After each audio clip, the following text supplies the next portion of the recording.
우리 옆에 계신 분들과 인사합시다. 제1, 2, 3 RUTC 운동의 주역이 당신입니다. 한 번 더 합시다. 전도자의 응답을 받읍시다. 아멘. 갈라디아서 3장 1절에서 14절 말씀까지입니다.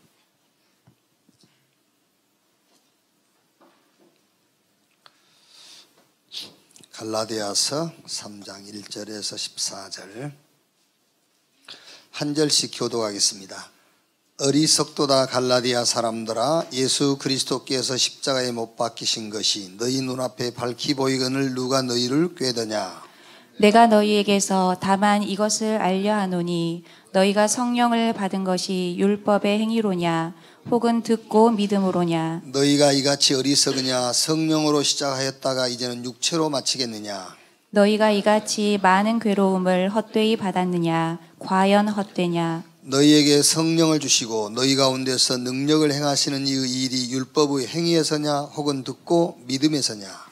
아브라함이 하나님을 믿음에 그것을 그에게 의로 정하셨다 함과 같으니라. 그런즉 믿음으로 말미암은 자들은 아브라함의 자손인 줄 알지어다. 또 하나님이 이방을 믿음으로 말미암아 의로 정하실 것을 성경이 미리 알고 먼저 아브라함에게 복음을 전하되 모든 이방인이 너로 말미암아 복을 받으리라 하였느니라. 그러므로 믿음으로 말미암는 자는 믿음이 있는 아브라함과 함께 복을 받느니라. 무릇 율법 행위에 속한 자들은 저주 아래 있나니 기록된 바 누구든지 율법 책에 기록된 대로 모든 일을 항상 행하지 아니하는 자는 저주 아래 있는 자라 하였음이라. 또 하나님 앞에서 아무도 율법으로 말미암아 의롭게 되지 못할 것이 분명하니 이는 의인은 믿음으로 살리라 하였음이라.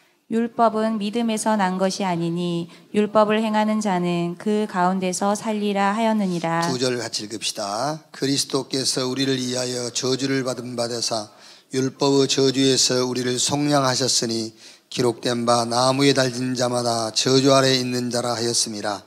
이는 그리스도 예수 안에서 아브라함의 복이 이방인에게 미치게 하고 또 우리로 하여금 믿음으로 말미암아 성령의 약속을 받게 하려 함이라. 아멘.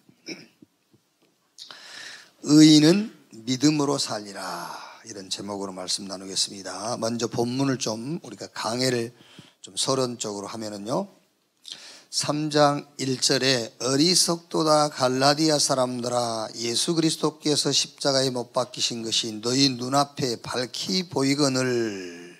이 말은 그리스도 복음 외에는 세상 문제, 인간 문제를 해결할 수 없다라는 것이 보이지 않냐, 그 말이죠. 우리가 지금 사는 세상도 마찬가지죠. 어떤 것으로도 안 되잖아요. 누가 지도자가 돼도 안 돼. 어떤 법을 만들고 제도를 강화해도 안 되잖아요. 더 개인, 국가, 시대의 고통은 날로 더해가요. 이런 걸 보면은 그리스도가 십자가에 못 박힌 것이 너희 눈앞에 밝히 보이거늘, 그 말이에요. 복음 아니면은 절대로 해결 안 된다는 것이 너희 눈앞에 펼쳐져 있지 않냐. 그런데 왜 복음 아닌 또 율법과 종교와 인간의 행위를 강조하냐. 누가 너희를 꾀더냐, 이제 그 말이에요. 그래서 바울은 율법, 행위, 종교, 이거를요, 고린도후서 11장 3절, 4절, 14절 보면은 사단의 간계라고 그랬어요. 아주 사단의 간사한 계책. 그리고 종교, 율법, 인간의 행위를 강조하는 자를 다른 영을 받은 자다. 그리고 사단의 속임수다. 어떻게 속이느냐면요, 강명한 천사처럼. 이해가 되세요, 여러분?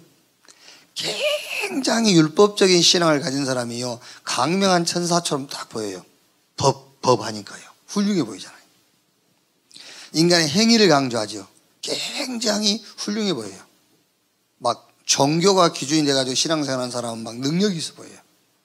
자, 예를 들면 여러분, 기도도요, 우리가요, 주여 전쟁을 막아 주시옵소서. 병든 자리, 병을 고쳐 주시옵소서. 고쳐 주실 줄 믿습니다. 아니면은요, 저 김정은이의 수족을 묶어 주시옵소서. 이렇게 기도한단 말이에요. 그러면은 그런 느낌이 오죠. 금방 김정은이 죽을 것 같은 느낌. 병이 금방 나을 것 같은 느낌이 온다니까요. 힘이 있어 보여요. 굉장한 능력이 있어 보여요. 그런데 그게 아닙니다. 기도는요. 복음이 증거되고 전도문이 열리는 시간표라면은 전쟁 일어나도 감사한 거예요. 그렇죠. 우리가 편안하게 사는 것이, 우리가 안정되게 사는 것이 우리 신앙생활의 목적이 아니에요. 전도문이 열리고 복음운동이 일어나는 것이 우리 신앙생활의 목적이고, 그게 우리 인생의 방향이 되어야 되는 겁니다. 그걸 보고 기독교인 크리스찬이라 하잖아요. 병이 나은 것이, 내가 건강이 회복된 것이 전도에 유익이 되고 복음운동에 유익이 된다면 병이 나은 거예요. 그런데 죽는 것이 복음에 유익이 되는 길이라면 죽는 거잖아요. 모세가 애굽에서 나와가지고 저 가나안 들어가지요. 그때 이제 광야에서 여러 가지 사건들을 만나는 중에 아말렉과 전투가 벌어졌어요. 그 아말렉이라는 것은 광야에서 아주 훈련된 그런 군인들이란 말이에요. 이제 이스라엘 백성들은 군인이 아니잖아요. 그냥 일반 백성들이, 일반 사람들이요. 전쟁이 붙었어요. 아무래도 여러분 누가 유리하겠습니까? 아말렉 군대가 유리하죠. 그러니까 모세가 이제 손을 들고 하나님께 기도하는 겁니다. 모세가 손을 들고 기도하면은 여호수아 군대가 이기고, 손 들고 손이 아프니까 내려오면은 아말렉이 이기고. 그러니까 아론과 훌이 양쪽에 손을 이렇게 받쳐줬죠. 그때 모세가 성경에 안 나와 있으니까 모세가 무슨 기도를 했겠어요? 우리식으로 기도한다면 어떻게 했겠죠? 하나님, 저 아말렉을 완전히 멸해 주시옵소서.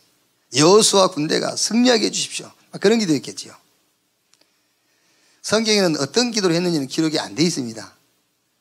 제 개인적인 신앙으로 모세는 이렇게 기도했을 것 같아요.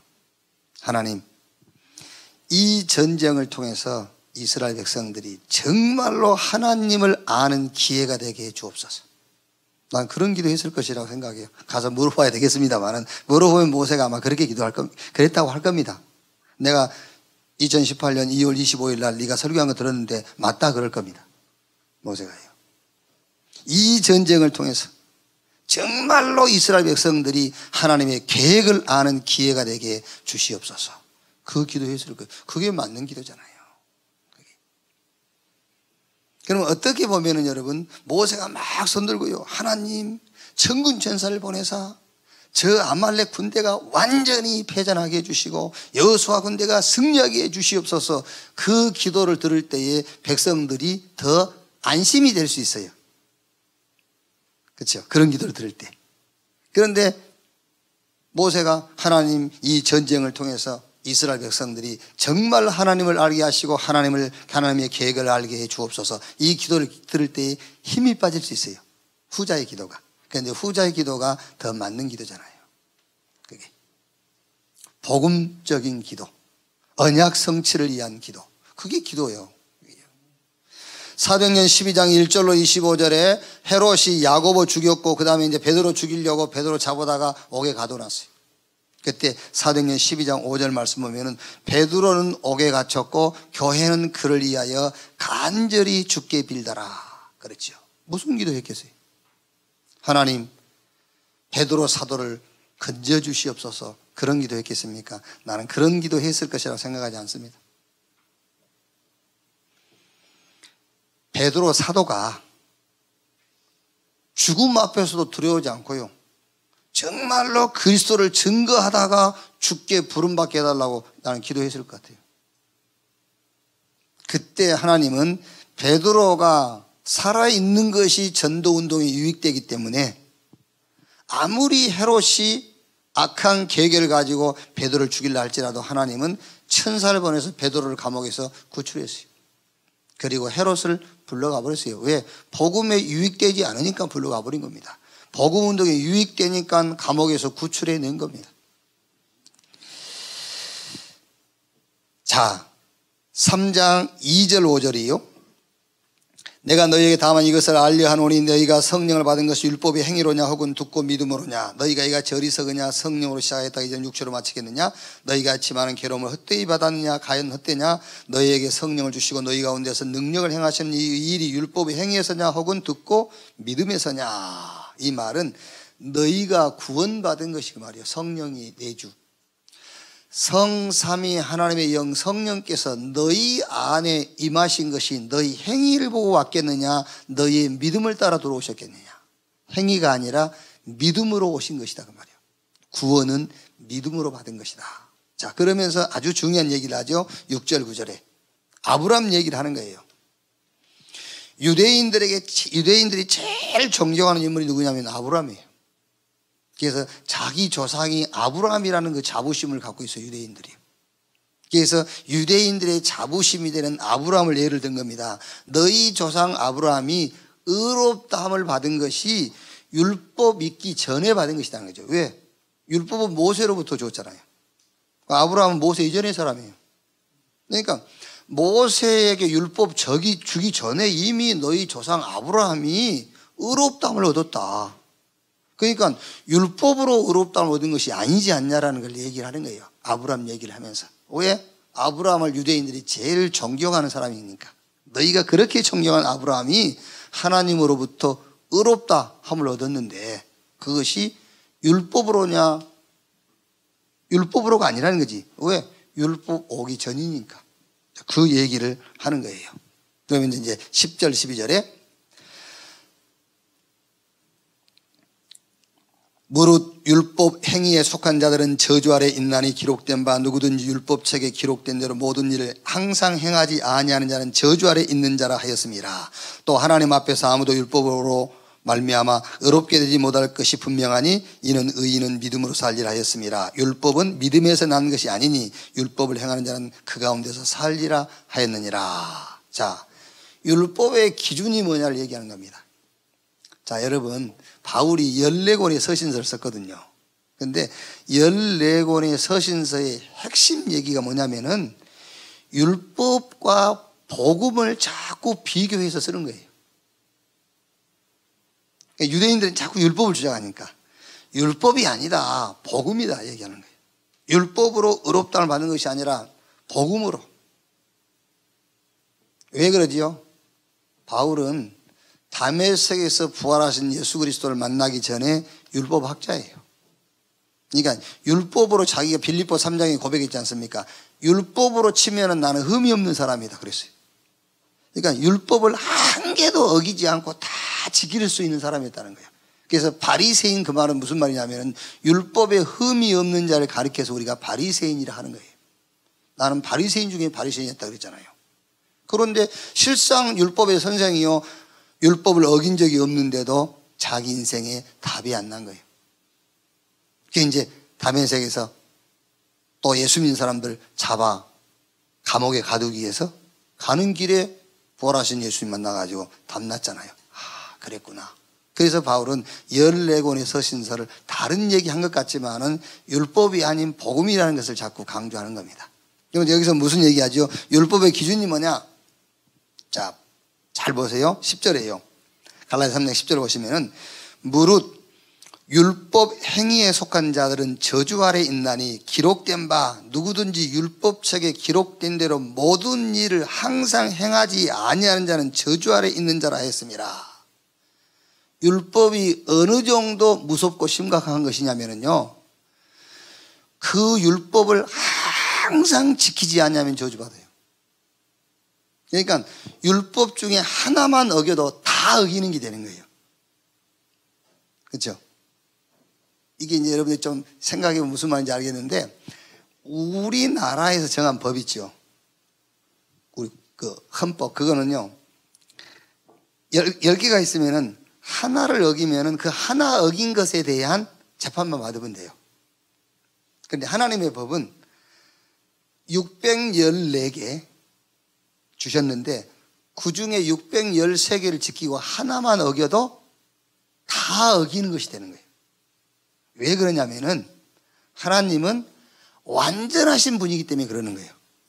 인간은 불완전하기 때문에 불완전한 인간이 만든 법은 어기는 것에 해당된 벌칙금이나 어긴 것에 대한 것만 자기가 책임지면 돼요. 왜? 인간이 만든 것은 불완전한 것이기 때문에 그렇단 말이에요. 그런데 하나님은 완전하신 분이기 때문에 하나님이 만드신 것은 하나만 어겨도 다 어기는 것이 되는 거예요. 그게 율법의 기준이에요. 그래서 성경 로마서 2장 17절 23절 말씀 보면은 너희가 율법의 선생이요, 너희가 율법을 가르치다면서 도둑질하지 말라 한 너희가 왜 간음하냐? 너희가 간음하지 말라고 한 너희가 왜 하나님의 물건을 도둑질하냐? 그랬거든요. 그러면 그게 무슨 말이냐면 율법의 학자들이 도둑질하고 간음했단 말이 아니에요. 한 개를 어기니까 네가 다 어긴 것이 됐다고 말이에요. 율법이라는 것은 몇 개를 지켰냐가 아니에요. 율법을 지켰냐 못 지켰냐 그 얘기를 하는 거예요. 율법의 기준은 하나 어기면 다 어기는 거예요. 그래서 제가 알기 쉽게 한번 얘기를 했지 않습니까? 지뢰가 한 100개 묻혀요. 지뢰밭. 지뢰가 100개 묻혀 있는데, 그러니까 율법으로 이제 막 이게 피해가는 겁니다. 막 조심스럽게. 이게 죄냐 아니냐 하면서 비껴가고 99개 피해갔어. 마지막 하나 밟아버렸어. 그거 죽는 거지 뭐. 차라리 처음에 밟아버린 게 나아. 그럼 간이라도 튼튼하지. 9개 피해가느라고 간이 녹아내렸지. 간 다 녹아버리고 마지막에 밟아버리면 죽어버려. 차라리 처음에 밟아보면 간이라도 튼튼하지.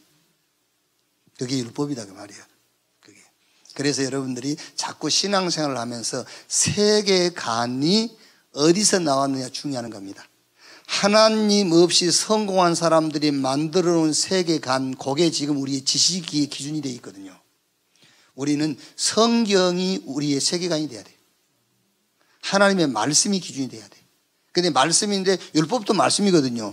율법의 말씀이 아니라 복음의 말씀이 우리 신앙생활의 기준이 돼야 된다 그 말이에요. 특히 우리 렘넌트들은 잘 들어야 돼요. 복음 없이 성공한 사람들 있죠. 그분들의 세계관 속에서 나오는 지식, 그 지식으로 최소한 16년을 교육을 받은 거예요.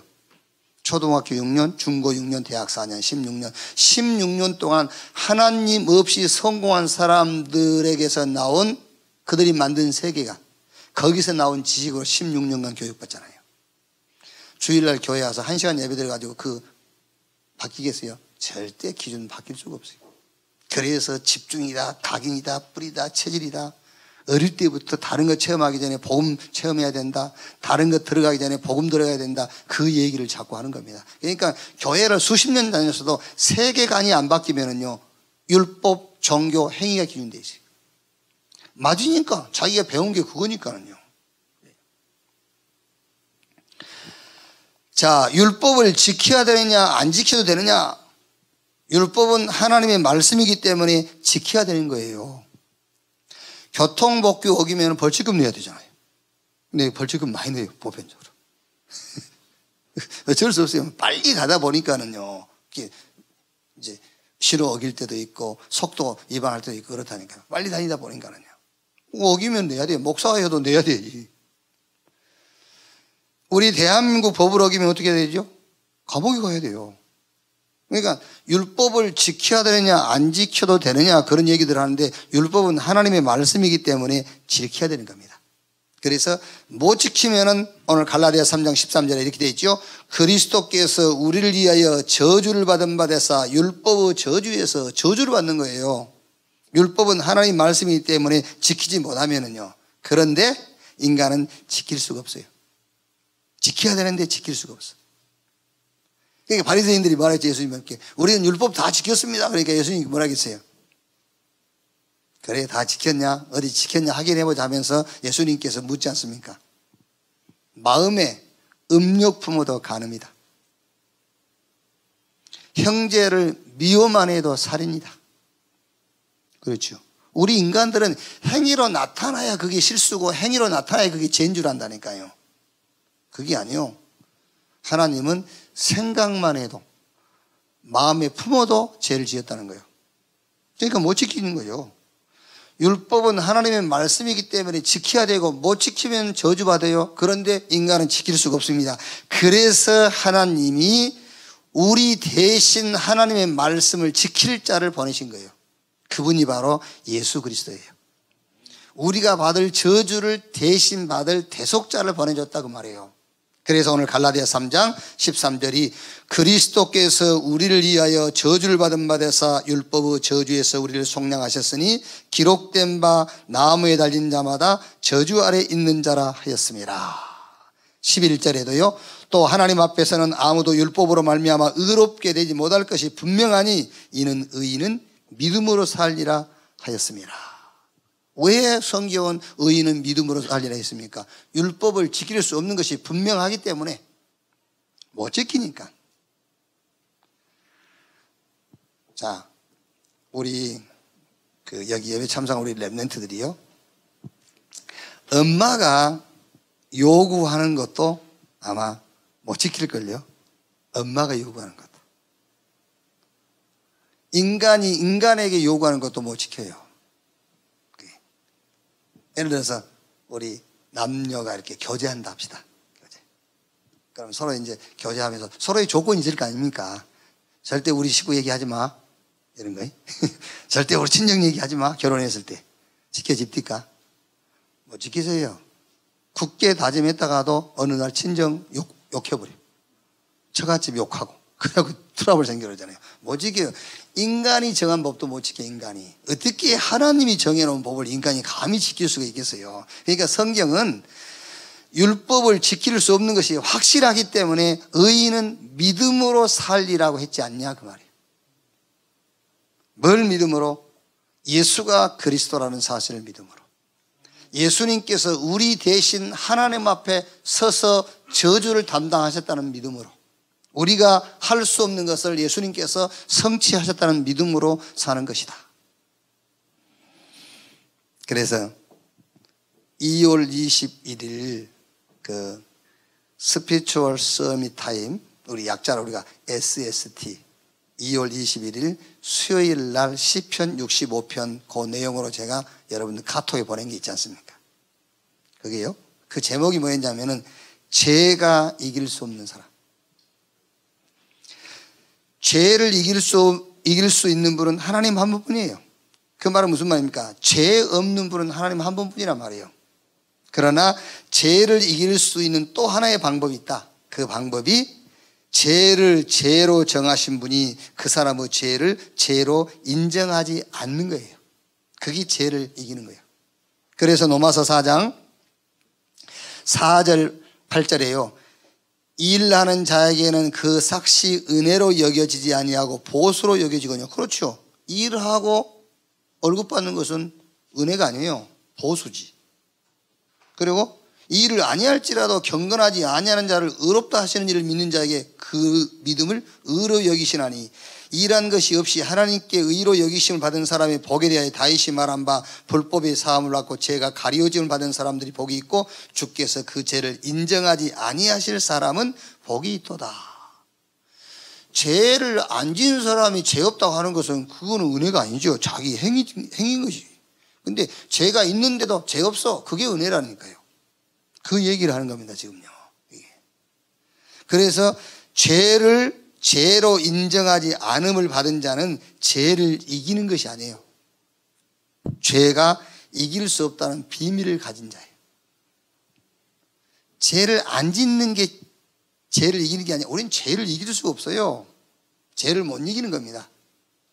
그러나 죄가 나를 이길 수 없는 비밀을 가진 자가 죄 없는 자라 그 말이에요. 그래서 베드로가 마태복음 16장 16절에 주는 그리스도시요 살아계신 하나님의 아들이십니다. 신앙 고백했더니 너는 베드로 이 반석 위에 내가 내 교회를 세우리니 음부의 권세가 이기지 못할 것이요 그랬어요. 음부의 권세, 죄의 권세, 사단의 권세, 죄의 권세가 그 사람을 이길 수 없어요. 여러분을 절대 이길 수가 없어요. 그래서 죄 없는 자 그 말이에요. 자, 그러면 오늘 설교 제목이 3장 11절 이 말씀 속에 있는 그 내용을 제목으로 잡았어요. 3장 11절에 또 하나님 앞에서 아무도 율법으로 말미암아 의롭게 되지 못할 것이 분명하니 이는 의인은 믿음으로 살리라 하였습니다. 그래서 의인은 믿음으로 살리라. 하나님의 복음 그리스도를 믿음으로 살리라 그 말이에요. 로마서 1장 1절에 바울이 예수 그리스도의 종 나 바울은 사도로 부르심을 받아 하나님의 복음을 위하여 택정함을 입었으니 하나님의 복음 대신 예수 그리스도를 믿음으로 산다. 의인은.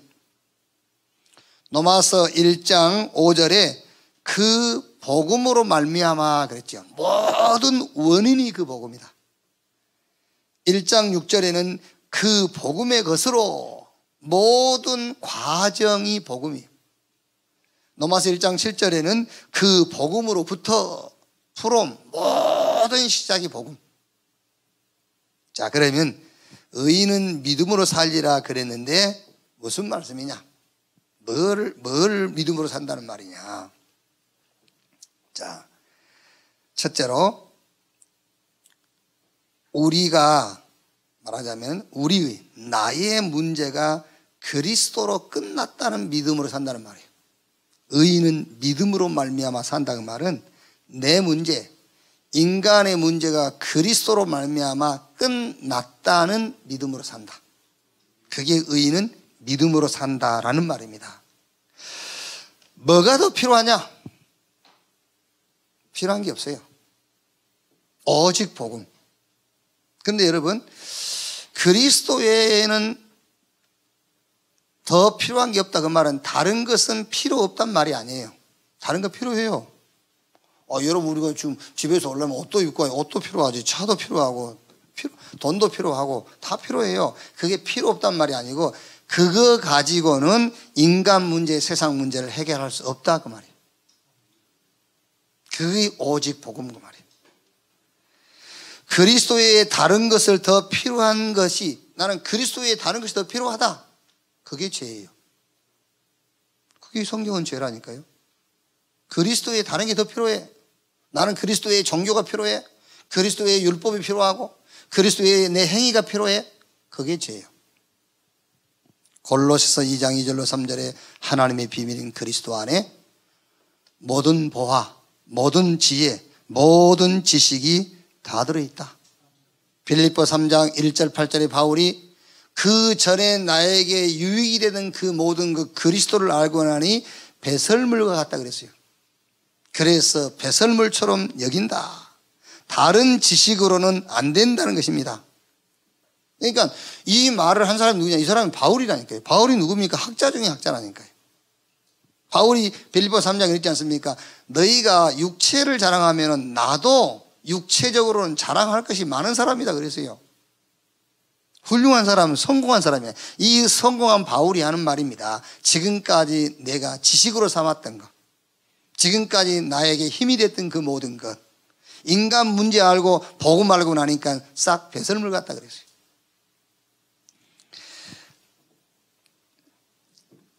여러분도 아마 그 TV에 봤을걸요. 미모의 취이생사 이방현 30세 자꾸 이제 미모의 여성 이렇게 나오더라고요. 실종 5년 아직 행방을 알 수가 없어. 그러니까 이제 사건의 전말을 좀 보면은요, 결혼을 약속한 남자친구하고 미국 유학을 간다고 출발했어요. 다 인사하고. 그러면서 뭐 한 몇 개월 동안 연락이 없을 것이니까 연락하지 마라 그런 얘기도 남기고. 그런데 하도 이상하니까는 연락이면 연락이 안 돼. 그래서 추적을 해보니까는 그 출국한 기록이 없어. 미국 간다 했는데 안 간 거지 이제. 그래가지고 하도 뭐 이제 이상하니까 이제 실종 신고를 내고 하다 보니까는 그 남자친구를 찾아내세요. 이제 그 남자친구를 체포를 해가지고 여러 가지 이제 조사를 해보는데 물증이 없단 말이야, 이제. 심증은 가는데. 이게 알고 보니까는 이 남자친구가 이제 거짓말 한 거야. 사기꾼이지. 자기 아버지는 맨하탄에서 큰 사업을 하고 있고, 자기는 미국 유명 대학에 석사 과정을 공부하고 있고, 또 그 거짓말이 뒷받침이 될 만큼 영어를 유창하게 잘해요. 그리고 외모도 이렇게 탁 좀 뛰어났고. 근데 이제 나중에 조사해 보니까는 그 여자친구 사귀면서 또 다른 여자를 몇 명씩 사귀고 있고 이래서니까 완전히 사기꾼에게 걸려든 거예요, 그게요. 그래서 이제 법원에서 이제 판결 내리지 않습니까?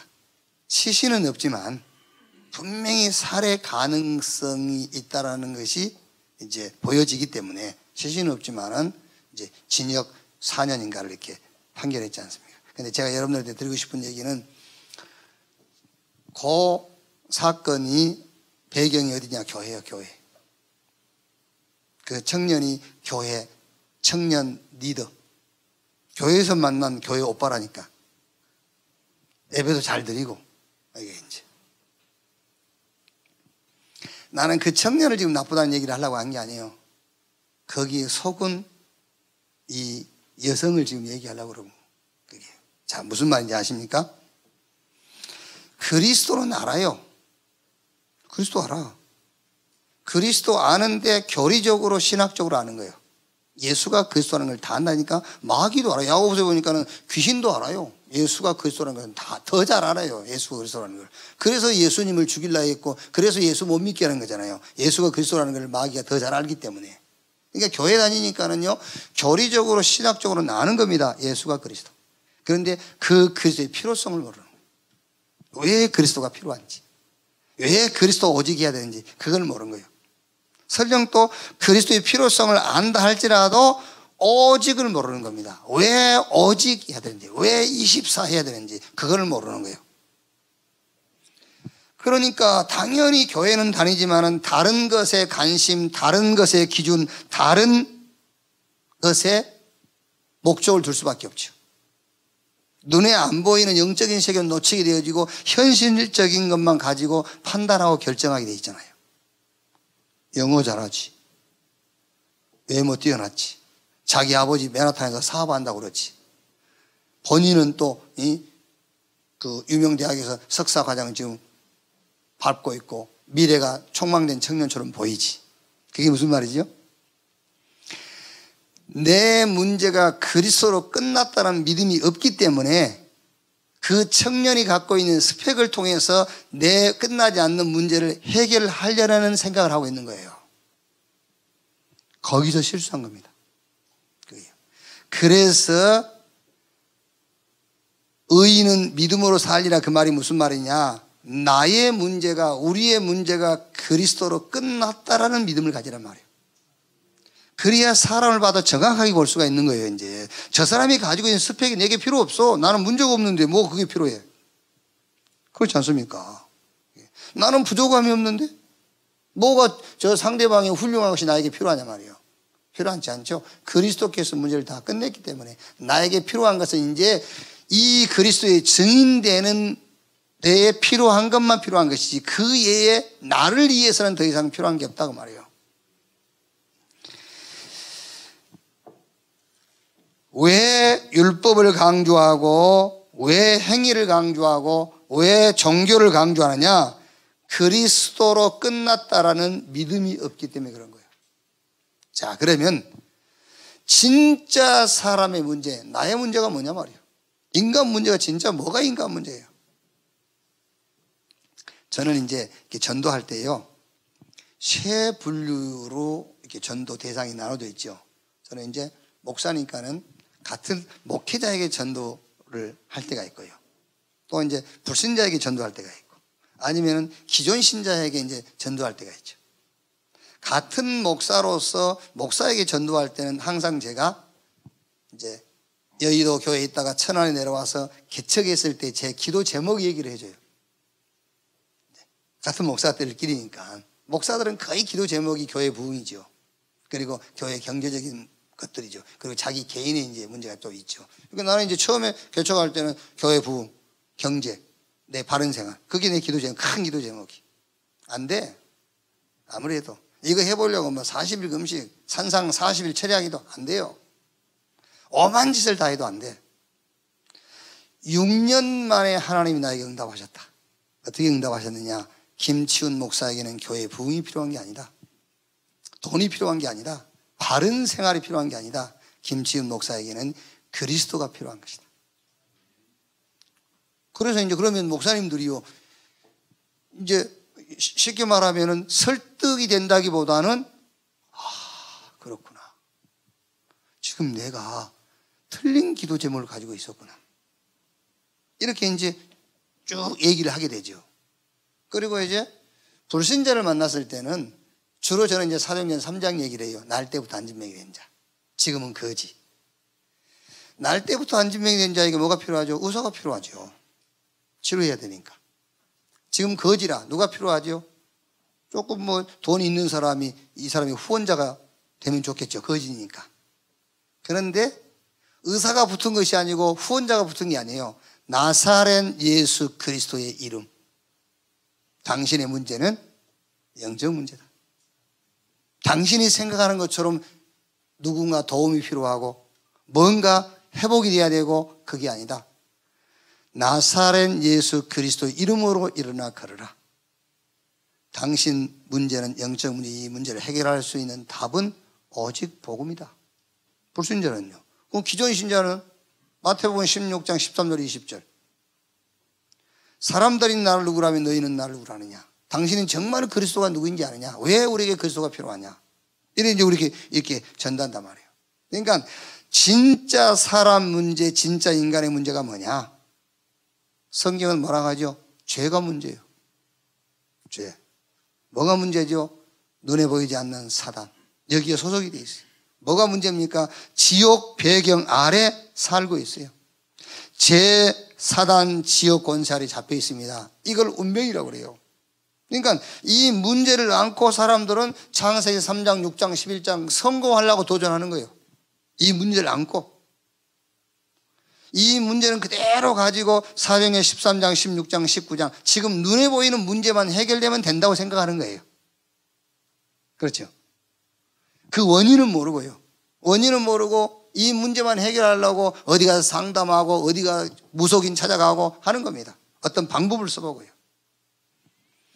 절대로 빠져나올 수 없는 6가지 불신자 6가지 상태, 여기에 딱 올무에 걸려 있는 거예요.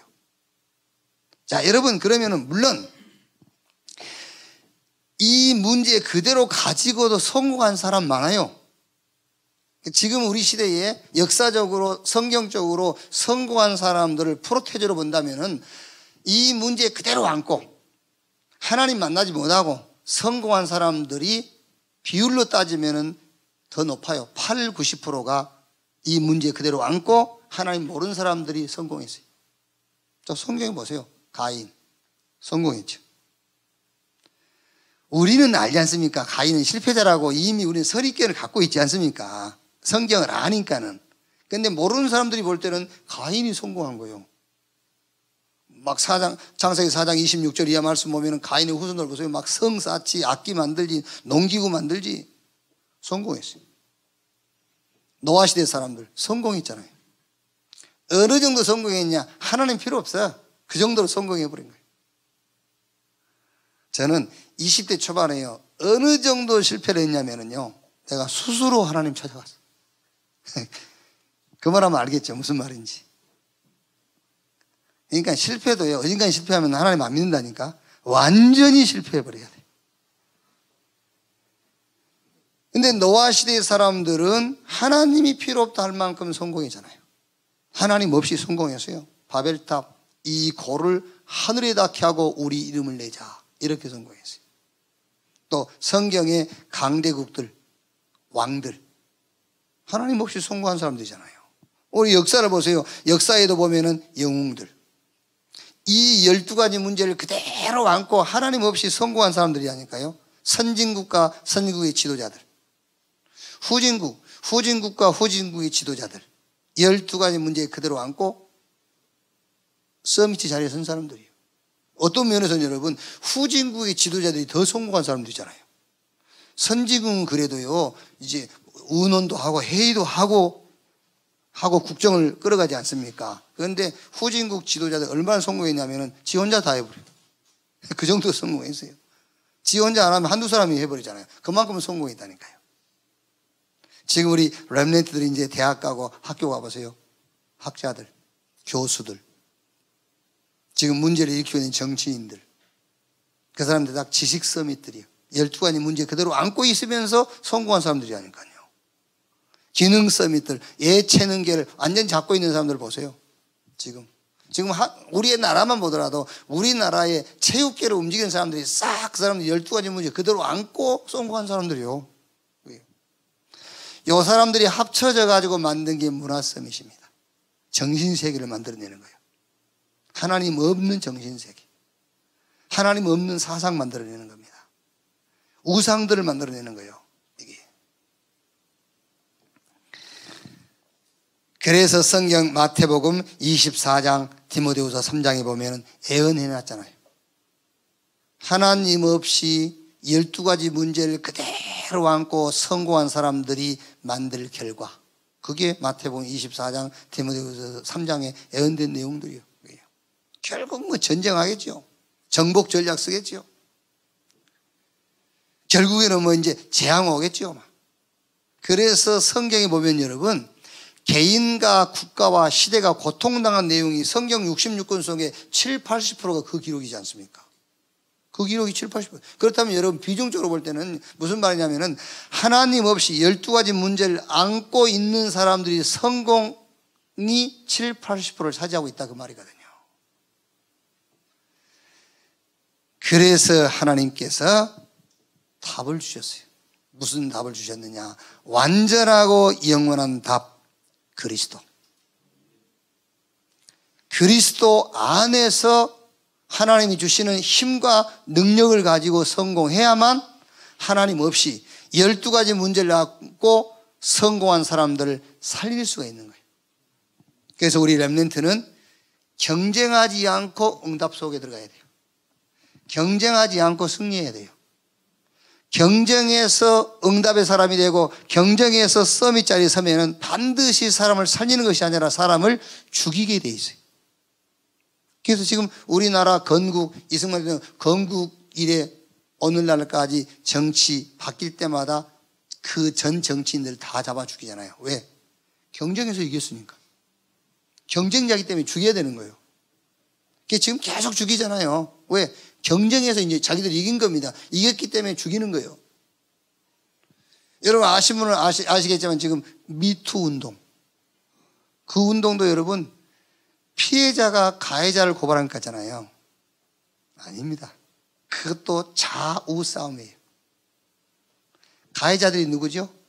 가해자들이 실제 실권을 잡고 있는 사람들 옆에 붙어가지고 자기 분야에서 성공한 사람들이에요. 그게. 한 예를 들면 저 누굽니까? 창원의 지검장, 그 누구냐입니까? 우병우 친구요. 그 검사, 자기 밑에 있는 검사 성추행했다. 그게 우병우 친구입니다, 그게요. 진즉 얘기하지 왜 지금 얘기하냐 말이야. 정권 바뀌기 전에 얘기해도 그게 문제가 안 되는 겁니다.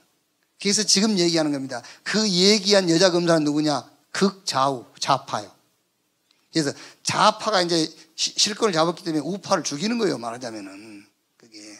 지금 전부 보세요. 막 정치, 법조, 심지어 이제 종교계 나오죠. 영화계, 연극계. 그 가해자들이 싹 서밋들이에요.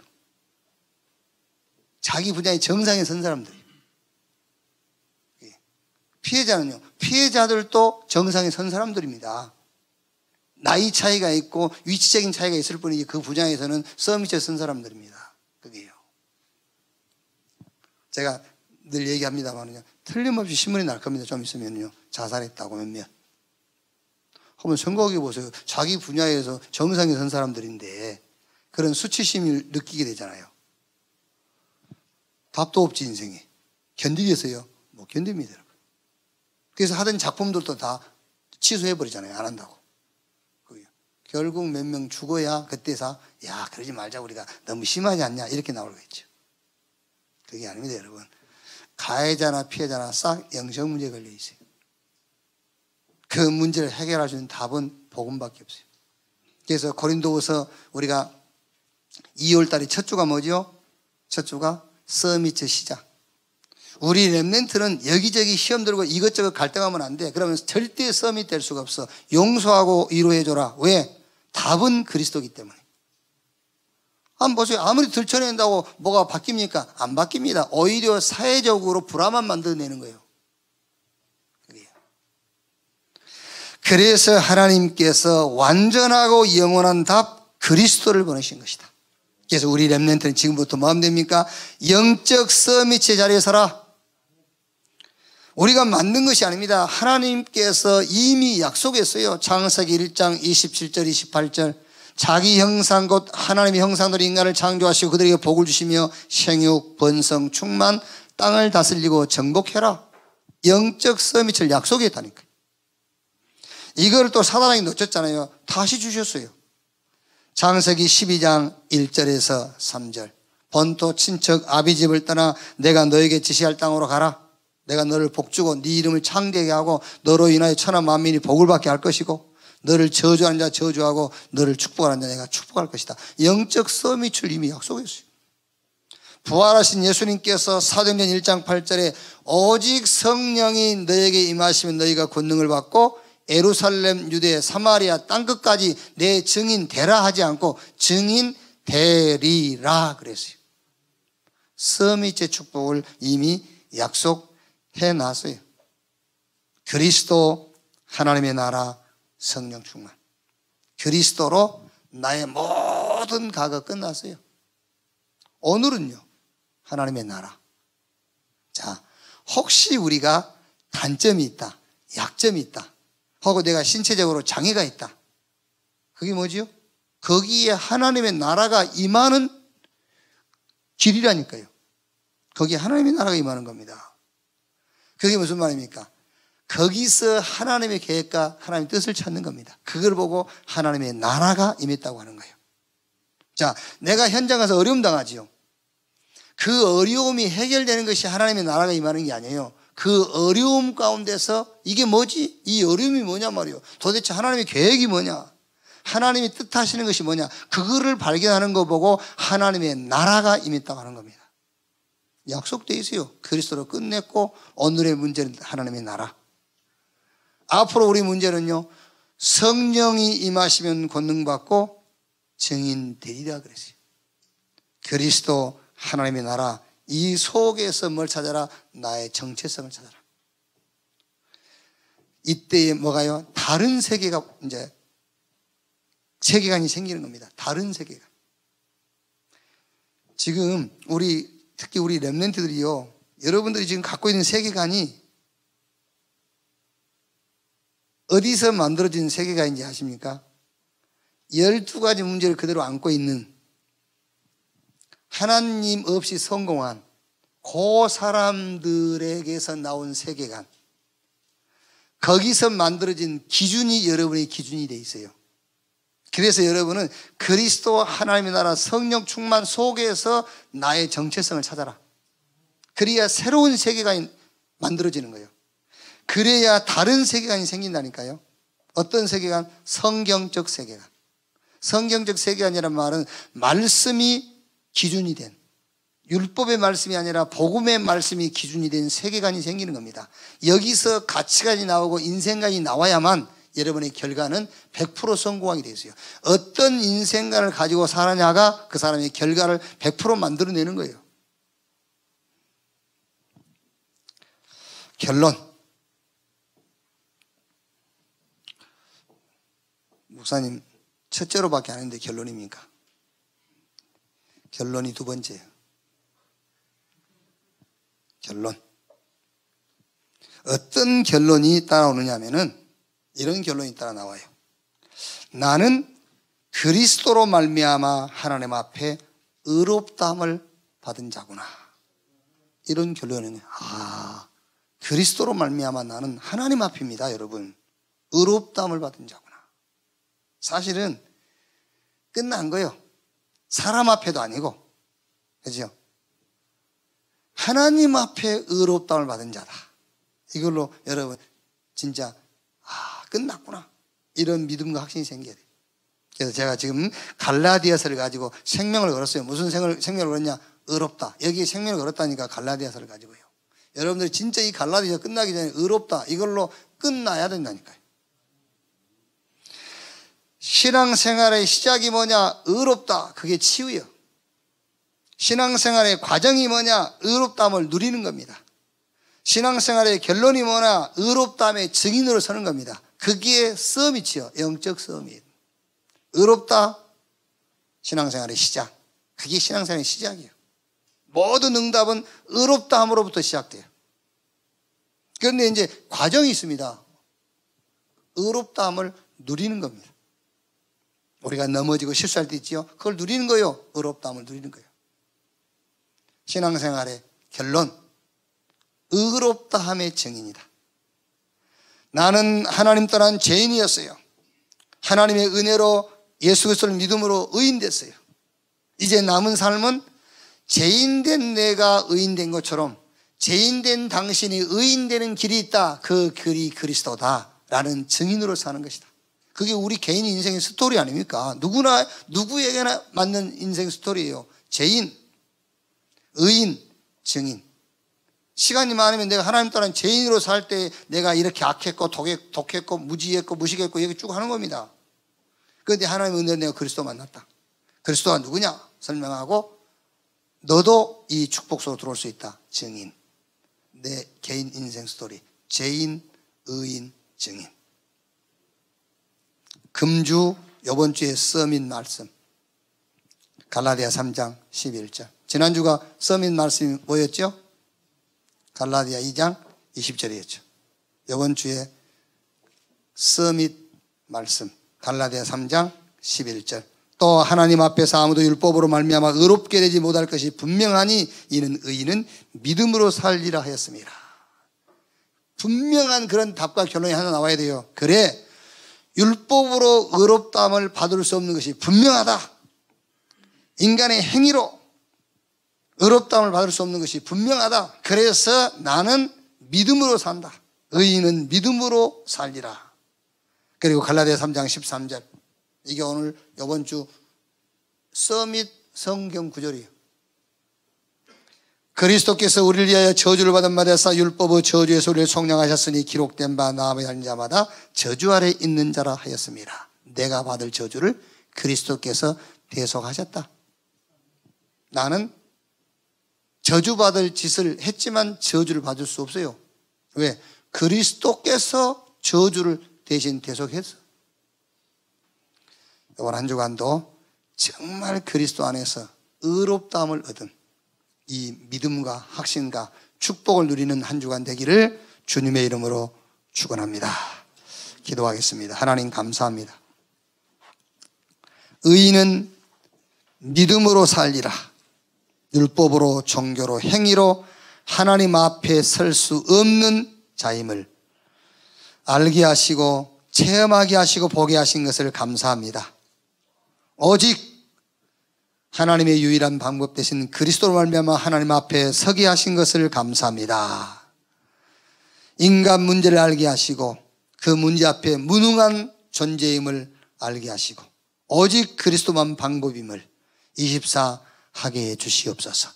25 하나님의 능력을 체험케 해 주시옵소서. 영혼으로 연결되어지는 전도의 축복을 체험케 해 주시옵소서. 그리스도이신 예수님의 이름으로 기도하옵나이다. 아멘.